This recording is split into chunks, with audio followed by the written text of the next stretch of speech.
میرا رب اللہ ہے، ربی اللہ۔ انسان کے لیے نہ کوئی کھٹکا، نہ کوئی خطرہ، نہ کوئی خوف، نہ کوئی حزن۔ جو کچھ ہو رہا ہے کس کے اذن سے ہو رہا ہے؟ اللہ کے اذن سے۔ اللہ کے اذن کے بغیر پتا تک نہیں ہلتا۔ یہ کوئی اندھا بہرا مادہ نہیں ہے جس سے مجھے کوئی خوف ہو۔ اندھا بھینسا چلا آ رہا ہو اس سے تو ڈرنے کا ہر انسان کو ڈرنا چاہیے، نہ معلوم کس کو ٹکر مار دے۔ لیکن نہیں، اس کائنات کو چلانے والا ایک سمیع و بصیر خدا ہے۔ وہ جو میرا دوست ہے، میرا ولی ہے۔ اللہ ولی الذین آمنوا یخرجہم من الظلمات الی النور۔ اللہ اہل ایمان کا ولی ہے، ساتھی ہے، پشت پناہ ہے، مددگار ہے، حمایتی ہے۔ بتائیے جسے یقین ہو جائے کہ اللہ میرا مددگار، اللہ میرا محافظ، اللہ میرا پشت پناہ، اللہ میرا حمایتی، اس کے لیے کوئی خوف ہوگا؟ اس سے کوئی ڈر ہوگا؟ میں مثال دیا کرتا ہوں ایک بہت سادہ، پنجاب کے دیہات کی۔ تو بڑا چودھری ہے اور کوئی غریب کسان ہے۔ اس غریب کسان کے جانوروں کو ہر وقت اندیشہ ہوگا چوری کا، کوئی میری بھینس کھول کر نہ لے جائے، کوئی میرا بیل کھول کر نہ لے جائے۔ لیکن جس کے بارے میں یہ سب کو معلوم ہو کہ وہ جو بڑا چودھری ہے وہ اس کا دوست ہے، اس کی بچیا کو کوئی خوف ہوگا؟ اس کی بھینس پر کوئی ہاتھ ڈالے گا؟ اسے کوئی اندیشہ ہوگا؟ نہیں۔ کیوں؟ کہ وہ بڑا چودھری، بڑا اس کا یہاں کا سردار، جاگیردار، سب کو معلوم ہے وہ میرا دوست ہے، کوئی میرے خلاف اقدام نہیں کر سکتا۔ اس دنیا میں یہ چھوٹی سی بات اگر آپ کے دلی اطمینان اور سکون کا باعث بن سکتی ہے تو ذرا تصور کیجئے۔ میں لفظ تصور استعمال کروں گا صرف اس لیے کہ اس کا ہم جس کو کہتے ہیں ادراک اور شعور کر نہیں سکتے، اگر کے ساتھ کر سکتے۔ اگر یقین ہو کہ اللہ میرا مددگار اور یقین ہو کہ اللہ ہر آن میرے ساتھ ہے، پھر کوئی خوف؟ کس کا خوف؟ کوئی شے اللہ سے بالا تر ہے؟ کوئی قوت اس سے زیادہ طاقتور ہے؟ کوئی اس کے ارادے کو بدلنے والا ہے؟ کوئی اس کی مشیت کے آڑے آنے والا ہے؟ یہی بات ہے جو حضور نے فرمائی۔ یہ ایمان کا حاصل ہے لب لباب، کہ دیکھو اچھی طرح اس بات کو ذہن نشین کر لو، اگر تمام انسان مل کر تمہیں کوئی نقصان پہنچانا چاہے نہیں پہنچا سکتے، مگر جو کچھ اللہ نے لکھ دیا ہو، اور تمام انسان مل کر تمہیں کوئی نفع پہنچانا چاہے نہیں پہنچا سکتے، مگر وہ شے جو اللہ نے طے کر دی۔ آپ پھر میں کہوں گا ذرا طاری کیجئے، اسے فرض کیجئے، اسے سوچئے۔ اگر اس حدیث پر ہمارا دل ٹھکا ہوا ہو تو کسی سے ڈر ہوگا؟ یہ مجھے نقصان نہ پہنچا دے، یہ میری رپورٹ خراب نہ کر دے، یہ میری انکریمنٹ نہ رکوا دے، یہ میرا یہ نہ بگاڑ دے، یہ میرا یہ نقصان نہ پہنچا دے۔ اس کا ڈر، اس کا ڈر، اس کا خوف، اس کی خوشامد، اس کے لیے جا کر طرح طرح سے اپنی عزت نفس کو ذلیل کروانا اس کے سامنے، یہ سب کچھ کیوں کرتا ہے انسان؟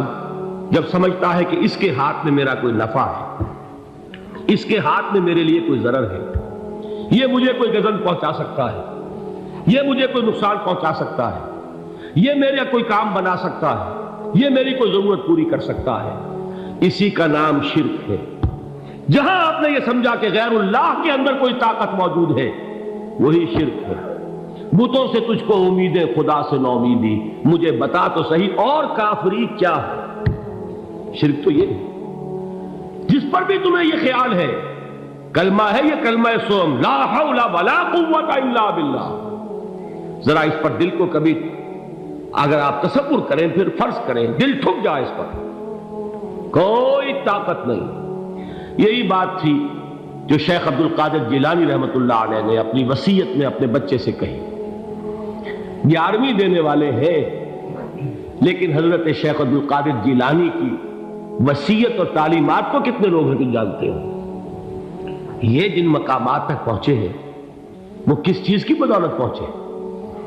انہوں نے جو پیغام دیا وہ کیا تھا؟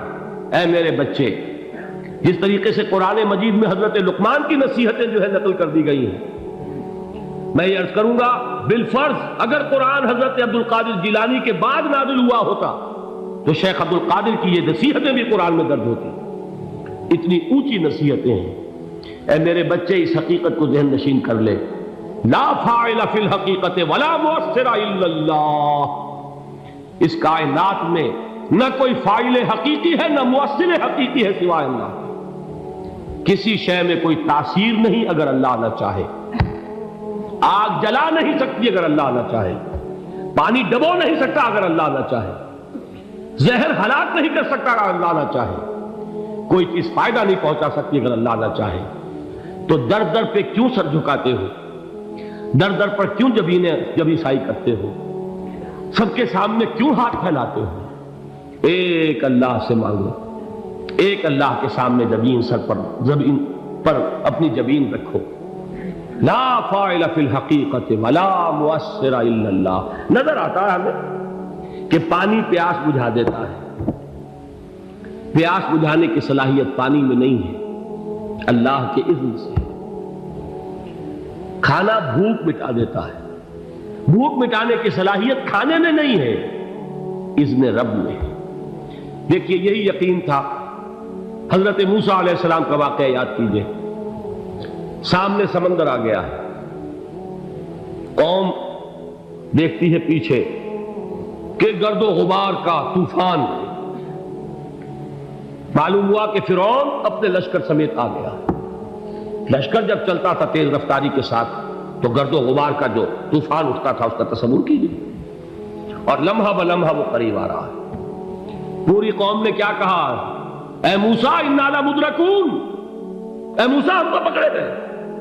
قرآن مجید میں تو یہاں وہ باتیں نہیں لکھی ہیں، لیکن تورات میں یہ درج ہے کہ بنی اسرائیل جھگڑنے لگے، دست و گریبان ہو گئے موسیٰ کے ساتھ. موسیٰ نے یہاں مروایا لا کر، اس سے تو ہم ہی بہتر تھے. وہاں کھانے کو ملتا تھا، زندگی تو تھی، بیگار ہم کر رہے تھے، موت تو نہیں تھی. اب جو کچھ ہوگا اس کا تصور کرو، جس طریقے سے ہمارے ٹکڑے اڑائے جائیں گے. تو لڑ رہے ہیں حضرت موسیٰ علیہ السلام سے. یہ تورات کی تفصیل ہے. قرآن میں صرف اتنا آیا ہے، پریشان ہو کر انہوں نے کہا انا لمدرکون، موسیٰ ہم کو پکڑے گئے. اس وقت موسیٰ کا جواب کیا ہے؟ کلا ان معی ربی سیہدین. نہیں، میرے ساتھ میرا رب ہے، وہ راستہ دے گا. بتائیے کہاں راستہ نظر آ رہا ہے؟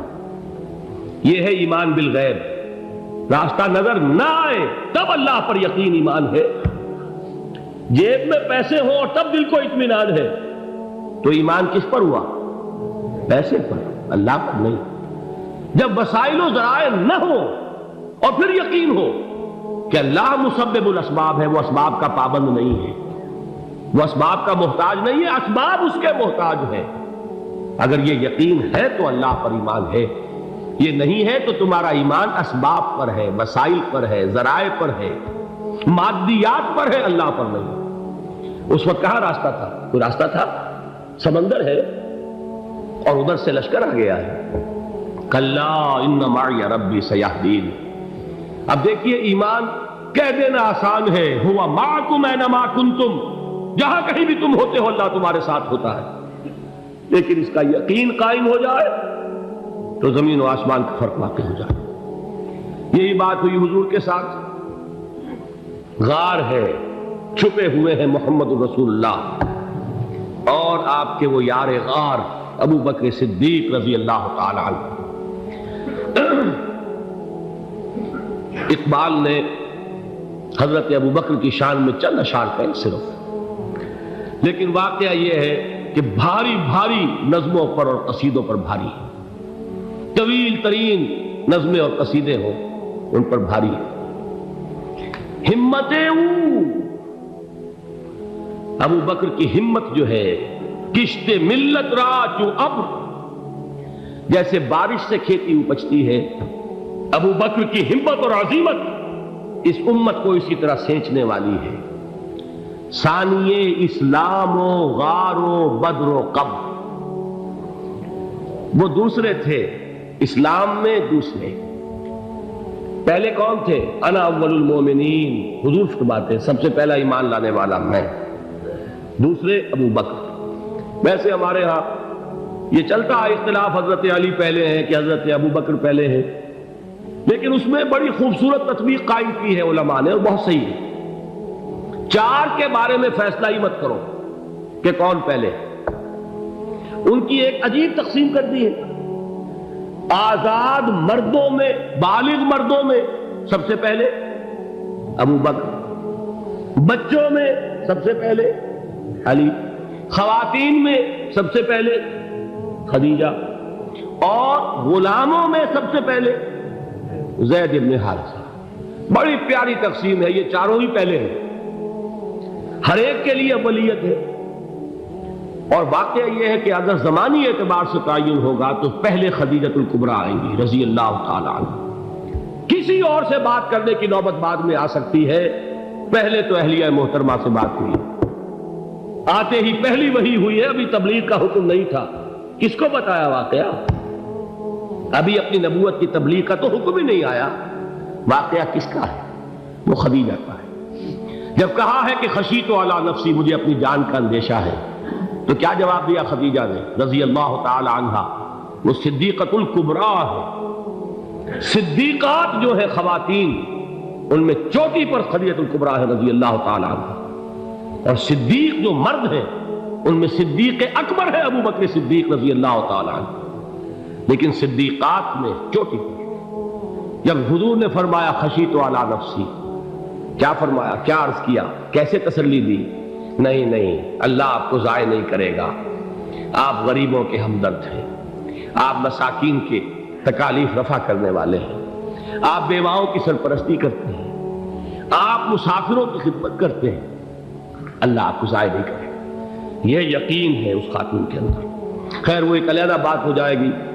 میرے دل پر حضرت خدیجہ رضی اللہ تعالیٰ عنہ کی شخصیت کا بڑا گہرا نقش ہے، جو وہ کوئی اور ہی وقت اور موقع ہوا تو بیان ہوگا. بہرحال اقبال نے ایک مصرے میں جو 4 اولیتیں جمع کر دی ہیں، ہمت او کشت امت را چو ابر، ثانی اسلام و غار و بدر و قبر. اسلام میں حضور کے بعد پہلے کون؟ ابو بکر. غار میں حضور کے ساتھ کون؟ ابو بکر. بدر کی رات اللہ کا رسول سر بسجود، وہ جھاڑ، وہ گھاس پھوس کی جو جھوپڑی بنائی گئی تھی، اور وہاں تلوار ننگی لے کر پہرا دینے والا کون؟ ابو بکر. اور اس حجرہ عائشہ میں محمد کے بعد سب سے پہلے دفن ہونے والا کون؟ ابو بکر رضی اللہ تعالی عنہ صلی اللہ علیہ وسلم. وہ جو معاملہ میں سنا رہا تھا غار ثور کا، حضرت ابو بکر بھی حضور کے خیال سے لرز گئے ہیں. آپ کو یاد ہوگا کہ جا کر پہلے تمام جتنے سوراخ تھے انہیں بند کیا. ایک سوراخ رہ گیا تھا جس کو بند کرنے کے لیے کوئی کپڑا نہیں تھا، وہاں اپنی ایڑی رکھی ہے. تب کہا ہے حضور سے تشریف لائیے، اور اپنے زانو پر حضور کو لٹایا ہے، اور وہاں کسی موذی جانور نے کاٹا ہے. حضور کی آنکھ لگ گئی تھی. اس وقت اس بل کے اندر جو بھی بچھو ہے، کیا ہے واللہ عالم، اس نے کاٹا ہے. اس کی تکلیف کی وجہ سے ابو بکر کی آنکھوں سے آنسو ٹپک گئے. حضور کے چہرے مبارک پر پڑے ہیں تو حضور جاگے ہیں، معاملہ کیا ہے؟ ایڑی نہیں ہٹائی وہاں سے، مبادا وہ جانور وہاں سے نکل کر محمد الرسول اللہ کو کوئی گزن پہنچا دے. ابو بکر کی ایڑی ہے، جس طرح چاہے کھا لے، ختم کر دے، جان نکل جائے تب کوئی آنچ آئے، محمد پر تو آئے، لیکن جیتے جی نہیں. وہ ہے ابو بکر.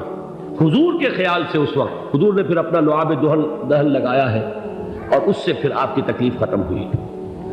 جیسے خیبر میں حضرت علی کی آنکھ دکھ رہی تھی، اس کو جو شفا حاصل ہوئی ہے وہ بھی حضور کے لعاب دہن سے ہوئی.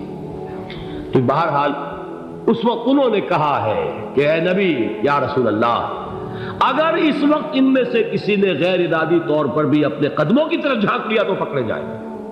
کیا جواب تھا اللہ کے رسول کا؟ لا تحزن ان اللہ معنا. اللہ ہمارے ساتھ ہے، کیوں گھبراتے ہو ابو بکر؟ یہ ہے ایمان باللہ.